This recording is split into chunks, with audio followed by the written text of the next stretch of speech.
last night. I messed up last night, so tonight I'm not going to mess up. We're recording this to the cloud with R795, week 3, spring of 2024. I'm going to present some ideas about publishing and writing. We've had a lot of questions for the last hour and a half about Tiana's and Katie's and Shishi's and Chen's dissertation proposal or possibilities, and I've tried to answer them. I did not record them. Apologies to everyone. I decided we're not going to record that part, but this part I will record for all of you. Send me a question if you have them.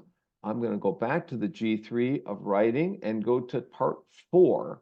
Part 4 is called taking the plunge, meaning taking the plunge, getting, starting to write, starting to think about your proposal or your prospectus or your first journal article.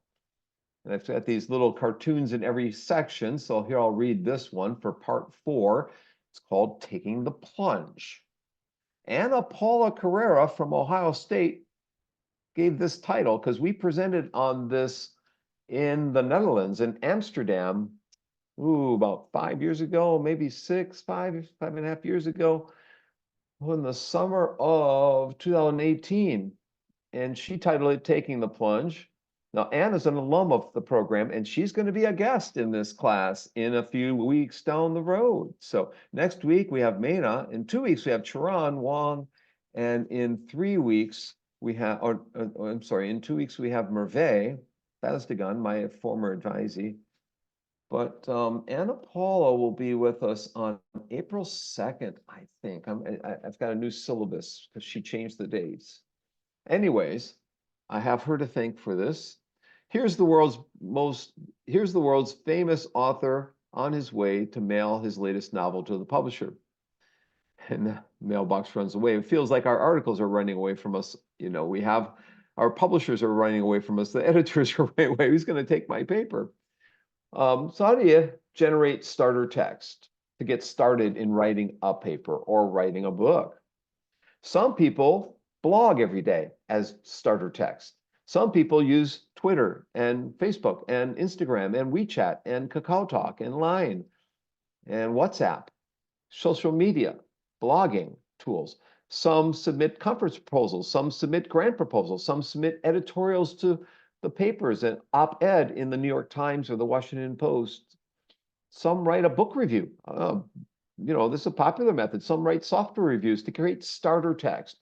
I'd say for me, the top way here would be submitting conference proposals and grant proposals. I don't even have grant proposal listed there. And then social media and blogging, Look for opportunities to publish your work from your dissertation.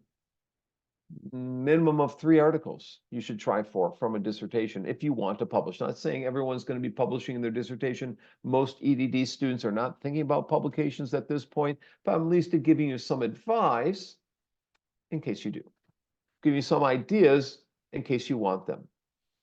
Now, an easy way to publish aspects of your dissertation is find a book that's being edited and has a call for chapters that's related to your topic. If you're planning to be a faculty member somewhere, I wouldn't recommend this for your main data, maybe for a minor piece of your data, because you want to publish if you're going to a faculty tenure line position, you want to publish in a high quality journal because that's what faculty are going to respect when they look at you and review you for tenure. So working to contribute a chapter, what aspects are publishable? When I read your dissertations, I will say right on the columns, I'll mark it down and say, this is publishable. I'll look at a figure and say, you need to think about an article from this figure, this table. Often the tables and figures are going to be the publishable pieces from a dissertation. You can wrap text around those. Those are the findings typically. The lists, the tables, the graphs, the figures. That's where the nubs start, the nubs of inspiration to go beyond that and a publishable document. Conduct an interview. Mena's first publication at IU was interviewing me and my 2 colleagues doing recent MOOC's book. And it got published and it got cited. It's easy to do. Just here's the questions and here's their answers and put your name on it. It's not going to win a lot of awards, but it's a start, okay? Write a practical article, a newsletter piece, an e-newsletter piece in a school newsletter or in a school district newsletter or a or an organization, a nonprofit newsletter or a conference, related website. They might have publications that are embedded in there. You might create your own newsletter, as some people tend to do.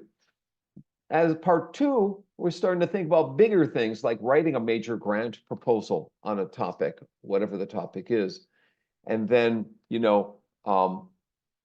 revising it and getting it rejected and revising it again, writing other ones. Now, Shishi and I wrote three small, she really took the onus and did the most of the work, grant proposals that all got funded from the Open Ed Foundation this past year. It helped fund the projects. And it got us some starter text. It got us research questions. It got us an abstract. We could submit for a journal and then eventually for a paper. One of the ways in which I got the most known is editing a book. My 1998 book, Electronic Collaborators, we were fortunate to get Lingua Franca's Breakthrough Book Award, whatever that was. And, it got us known as the first book on social cultural theory and neo-Vygotskian theory about the web, about online learning and that kind of things. It was all IU based, all IU former students and faculty and so forth. So that's one way you can take the plunge, and your dissertation could be one chapter in there. It could be two chapters in there. Another idea is something pretty hard to do is sole author a book. I've only done that once with my World is Open book as sole author of a book. I've edited many, I've co-authored many. This is something that's a bit harder. And it takes time, and it takes tenacity and persistence, and it takes good ideas and a book proposal. Just get your name out there in some way, shape, or form. So, collaborative research projects with other people are one way in which to enhance your work. You're going to use the expertise or mesh the expertise of you and other people to have something that hopefully is well read and referenced. Do a literature review, do a systematic review of the research, do a conceptual paper. Like my social cognition and writing paper was one way to get my name out there without having to go through human subjects. Now, most journals do not publish conceptual papers, and some do. In educational technology, we don't see a lot of them. In psychology, you might see more of them, actually. But there are journals that do conceptual pieces. You just have to look at the journal and look at the, scope, right? And other things in that journal on the homepage.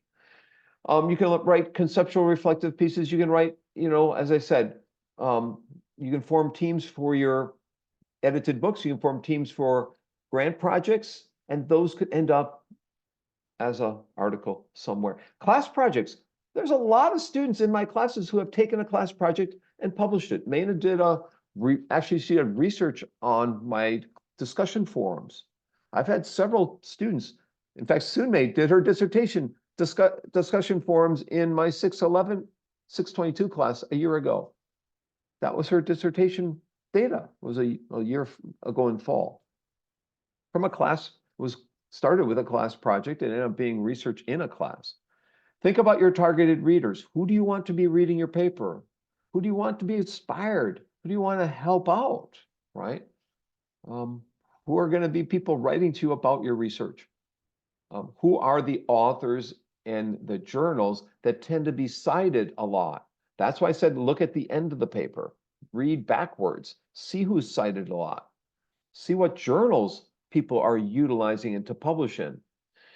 Is there a match between your work and the aims of the journal? Now, Shishi and I are finding this to be very important, and we're often rejected, and we have to go back and look at more journals and look at the aims, look at the scope. Does this fit? We're talking back and forth about it, and it takes effort. It takes some planning.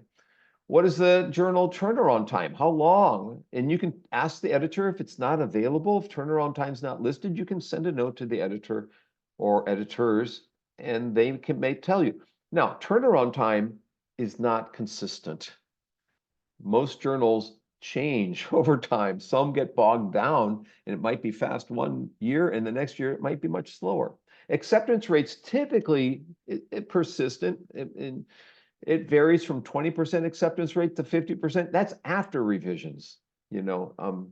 So be willing to have some thick skin in this, because it may take a while.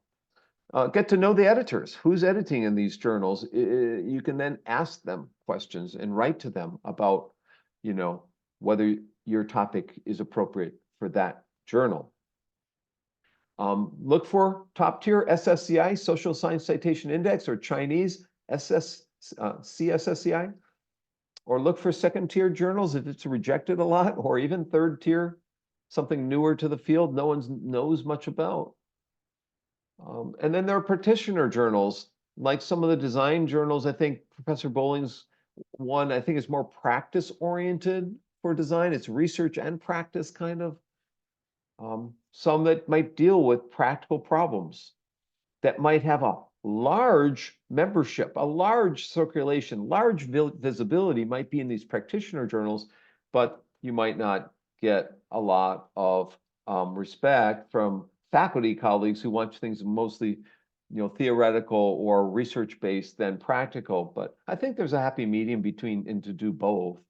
And then there's refereed versus non-refereed. Refereed, I was on a review committee for papers for the 2023 today, and we only gave credit for refereed journals than non-refereed, those that aren't peer-reviewed, and so forth. So top tier journals include British Journal of EdTech, include EdTech Research and Development, include the Internet and Higher Ed, and Instructional Science. There are many, many more, but these are typically ones you're reading in an IST course.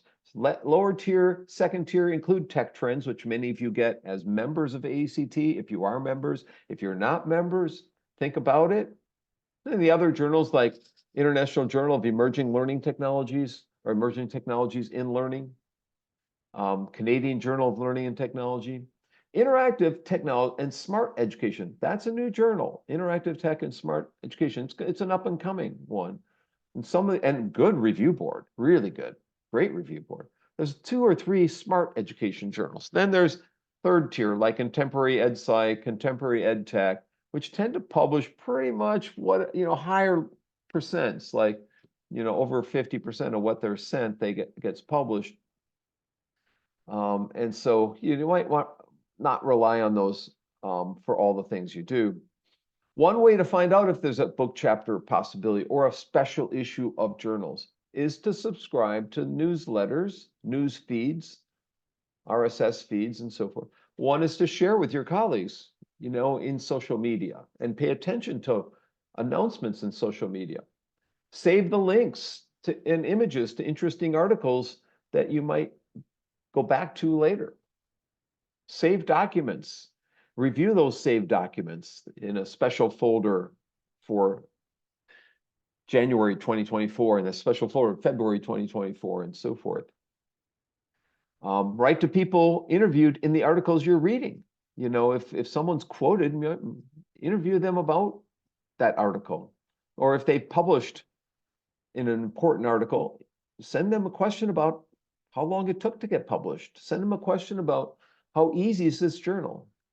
And then finally, I'm going to end with some quick predatory advice. My former student, Fengru Xu, who's at Kent State, put this together. She was Professor Bowling's student. She studied badminton coaches, Olympic coaches. I think they're Chinese Olympic badminton coaches, I think.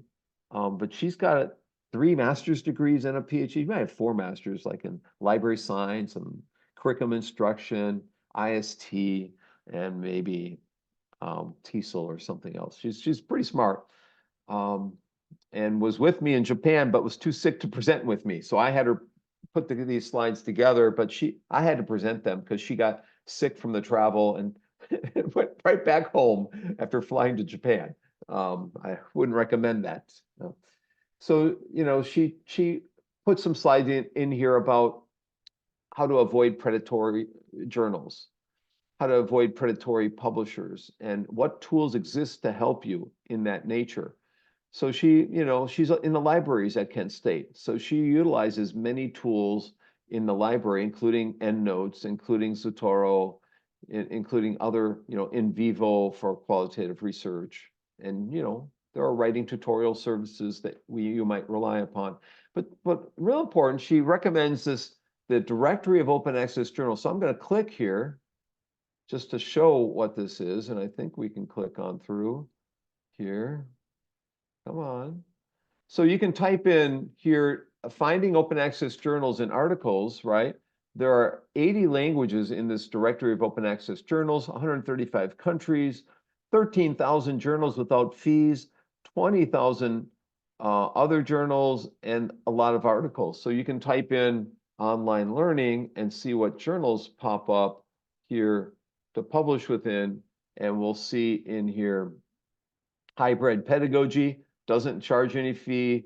The author retains the rights to it. Manuscripts are in English. You can see these other journals, Asian Association of Open University, Knowledge Management Journal. I'm sorry, Dr. Bamba, we cannot see the screen. Yeah. You can't see this. Oh, that's because of this pop-up website, I think. Right. It's a Zoom thing. So let me see if I can maybe do, yeah, I'd have to have them preloaded, but I can show you it now. So there's a directory of, now you can see this, right? Chen, you can see this? Okay. So now you can type in, as I said, online learning journals, and here they are. And I'm going to the bottom one here. Well, I published in this one, Journal of Open, Flexible, and Distance Learning. It's a New Zealand journal. No charges, it's open access, it's in English, blah, blah, blah. An online learning journal, I just published several pieces in there. So let me go back to my slides.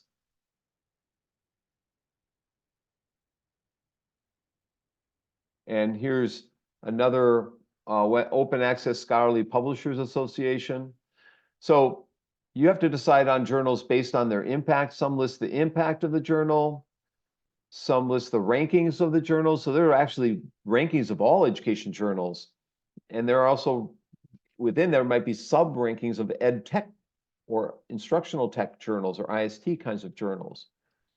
So other ways to decide on a journal, you might talk to your librarian, you might talk to colleagues, you might examine the editorial board, you might see who's on the board. If you don't recognize anyone on the board, you might not publish there, or ask your advisor if they recognize anyone on the board. You might check if there's a fee that's being charged, and then go to the directory of open access journals and the Open Access, Scholarly Publishers Association and that kind of thing.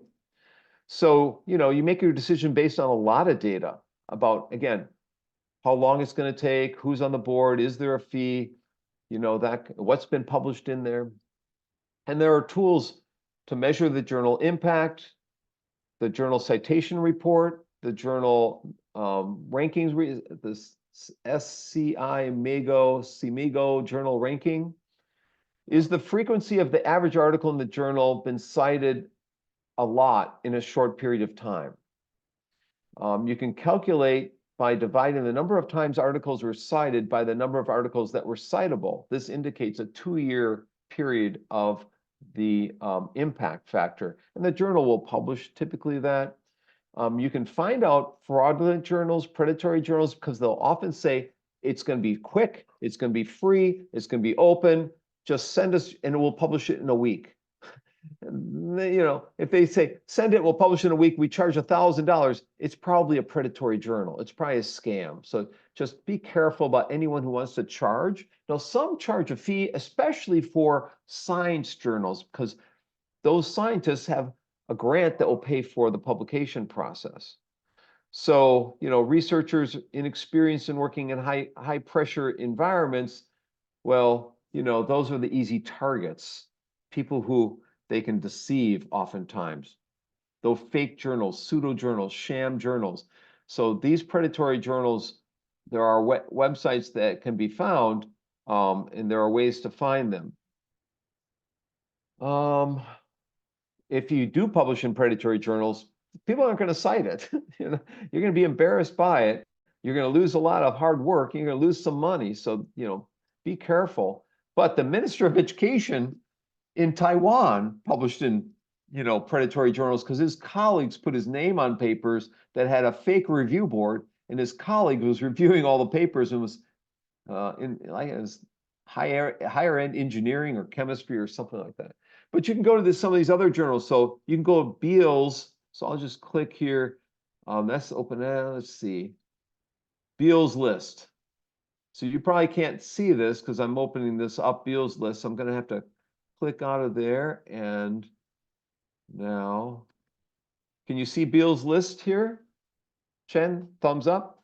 So this is another place you can go. You can type, in the original list. These are where they got their original list, and they update it. So this is an archived list of Beals list, a list of potential predatory publishers created by Jeffrey Beal. So these are predatory journals: the Academic Journal Online, Academic Direct Publishing House, all these journals, Academic Academy of Knowledge Processing or Advanced Scholars Journal. Sounds like a great journal. It's a scam journal. Okay. African Research Review. Sounds like important. No, it's not important. Allied Journals. American Research Journal. It's a scam journal. You would think it's, good stuff. This is just the A's. These are the scams in just the A's. Okay. We got 25 more letters. So there are probably thousands of journals. Australian Society of Commerce International and Engineering. Scam, predatory journal. Bell Press. That sounds, Bell Press. Oh, it sounds cool. Avid Science. That sounds good too. Nope, it's predatory. Biomed Press, predatory.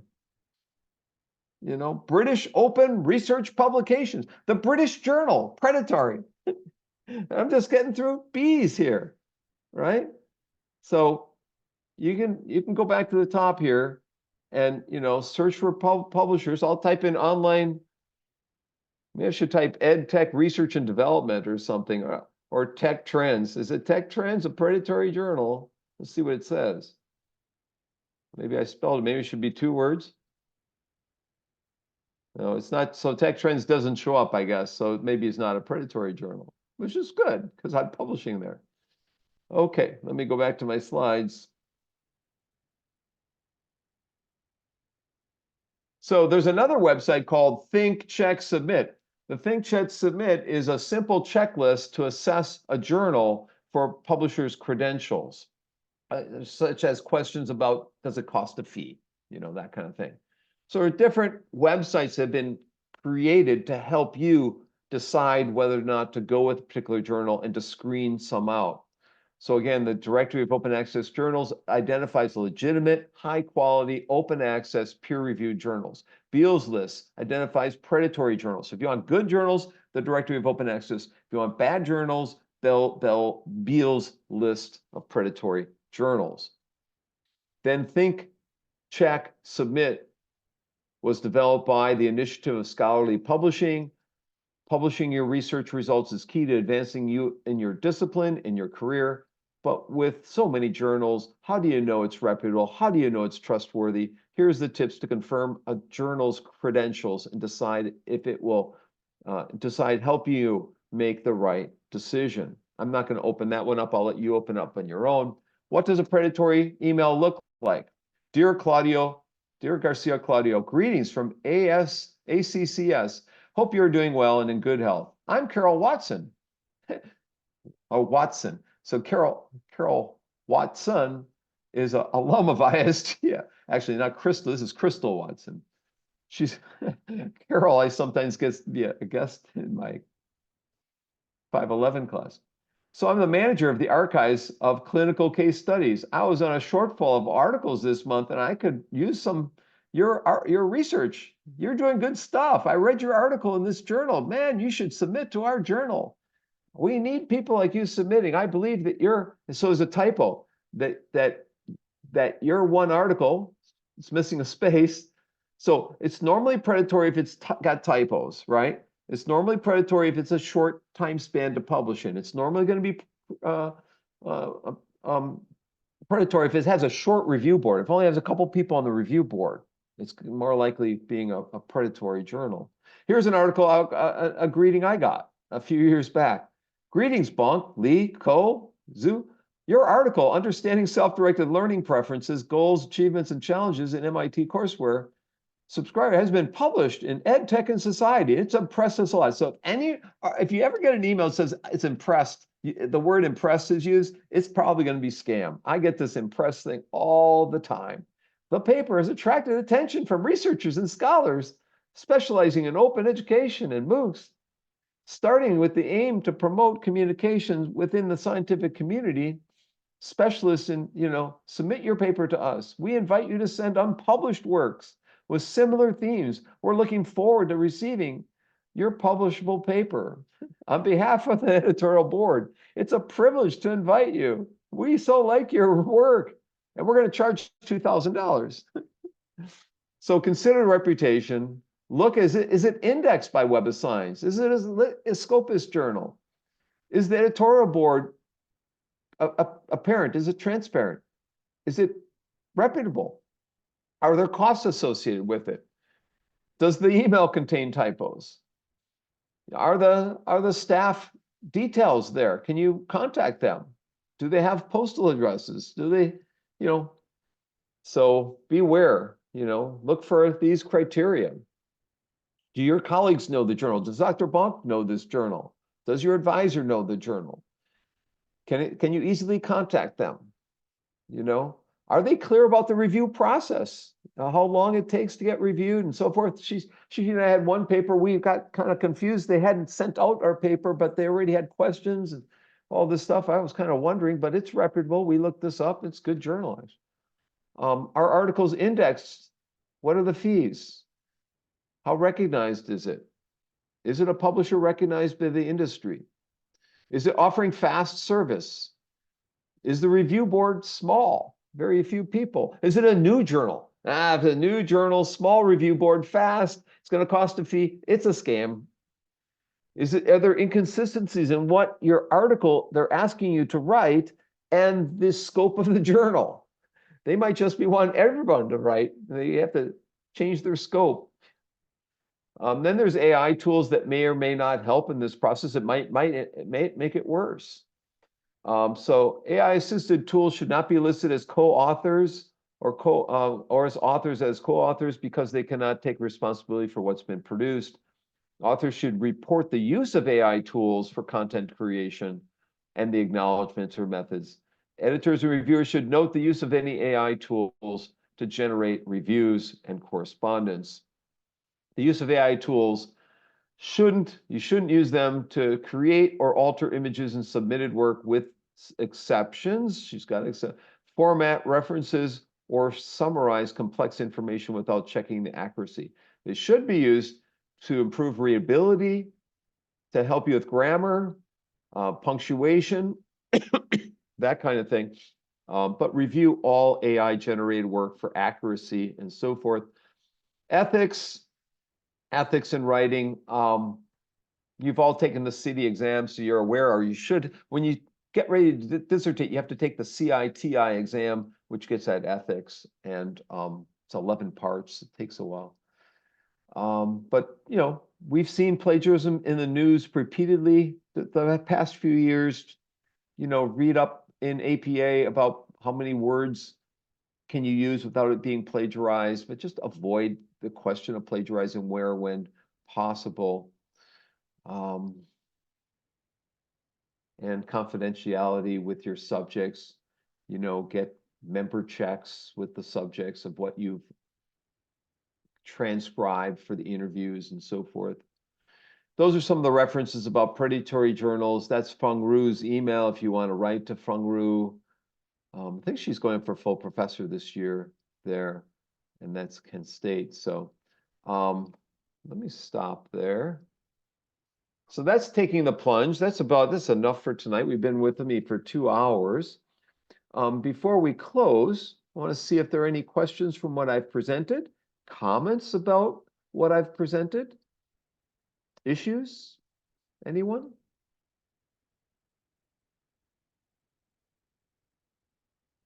If not, did anyone get a new idea for where they might take the plunge themselves, something that you might want to start planning to write. Anyone get some new stream of consciousness?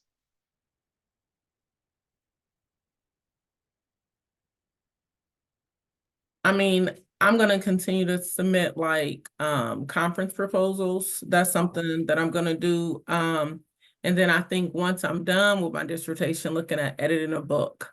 Because I was wondering how easy that was when you do that. How easy is it to edit a book? All depends how many chapters you want to have, who's the publisher that you're going to have, what your standards are. I have high standards, so I edit everything thoroughly. But if it's a 13 chapter book, it's not that hard. I have a 39 chapter book and a 44 chapter book, a couple 30 chapter one, those are hard. And if you want to include the bios and pictures of every author, you have to collect all the pictures. And I've got 2 edited books. There's 70 authors, and not everybody's going to be prompt and responding to you. Believe me, it takes a while to collect all that. And besides their chapters and editing them. So, and you know, is it internationally? So they're writing basically as English as a second language. That will slow things down. So if you got 13 chapters written by North American authors that are 5,000 words or less, you might be able to collect all of them in 6 months. But then the publishing process might take another 6 months to 9 months.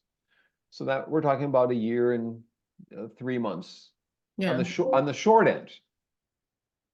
On the short end.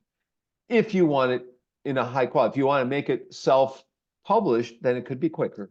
If you want to self-publish something, but then you have to market it yourself, and you have to get your own indexers and formatters, and it can be costly, extremely so. I self-published the Tech Variety book, and it cost me more than it just cost me a lot. Let's just put it that way. Yeah. Okay. More than you would expect. If you want, again, high quality, the indexers are going to be 1,000, formatters are 1,000, copywriter was 7,000. Could be hired an attorney for getting copyright. You could be paying for that.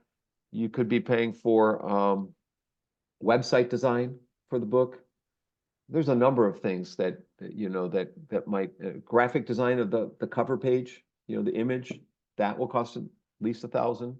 So, if you want high quality, there are image sites there are websites where you can, have images that you can utilize in your book that you pay a small fee for.